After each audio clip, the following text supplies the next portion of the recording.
Corona virus के बढ़ रहे संक्रमण को ध्यान में रखते हुए प्रधानमंत्री नरेंद्र मोदी ने 3 मई तक लॉकडाउन को बढ़ाने का ऐलान किया है।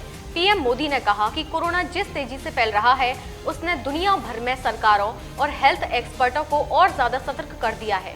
भारत में कोरोना के खिलाफ लड़ाई आगे कैसे बढ़े, हम विजयी कैसे हों, हमारा नुकसान कैसे कम हो, लोगों की दिक्कतें कैसे कम हो, इन बातों को लेकर राज्यों के साथ मैंने निरंतर चर्चाएं की है।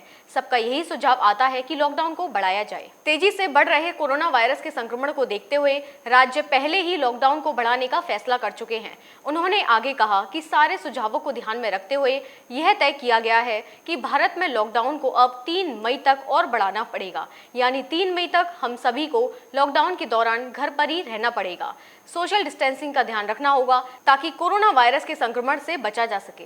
कोरोना वायरस के प्रकोप को देखते हुए प्रधानमंत्री नरेंद्र मोदी ने 3 मई तक लॉकडाउन का फिर ऐलान किया है। हम आपको बता दें कि जिस तरीके से कोरोना वायरस का प्रकोप बढ़ रहा है, उसे देखते हुए प्रधानमंत्री नरेंद्र मोदी ने 3 मई तक लोगों से लॉकडाउन का पालन करने की अपील की है।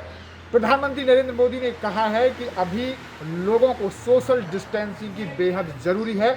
सरकार की जो गाइडलाइन आ रही हैं उनका पालन करना भी बेहद ज़रूरी है।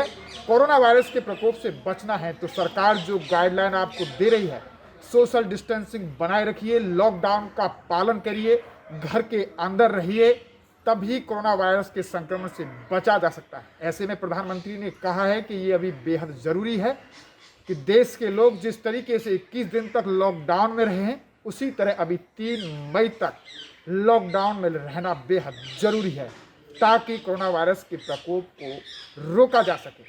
प्रधानमंत्री नरेंद्र मोदी ने ये कहा है कि उन्होंने सभी राज्यों को ये निर्देश दिए हैं कि अगर 20 अप्रैल तक वो सभी अपने क्षेत्रों में, जनपदों में ये देखेंगे कि कहीं कोरोना का कोई हॉट स्पॉट तो नहीं, जहाँ पर कोरोना वायरस के मरीज नहीं बढ़ रहे हैं, उन क्षेत्रों में 20 अप्रैल के बाद कुछ राहत दी जा सकती है। बहरहाल प्रधानमंत्री ने 3 मई तक संपूर्ण लॉकडाउन का पालन करने की अपील की है। तो हमें भी उम्मीद है कि प्रधानमंत्री द्वारा जो अपील की गई है, आप सभी लोग उसका पालन करेंगे, सोशल डिस्टेंसिंग बनाए रखेंगे, क्योंकि कोरोना वायरस के प्रकोप से बचना है, सुरक्षित रहना है। तो ऐसे में सोशल डिस्टेंसिंग बनाए रखिए, घर के अंदर रहिए और लॉकडाउन का पालन करिए। न्यूज़ पर्सन सुनील सिंह के साथ गोविंद भारद्वाज।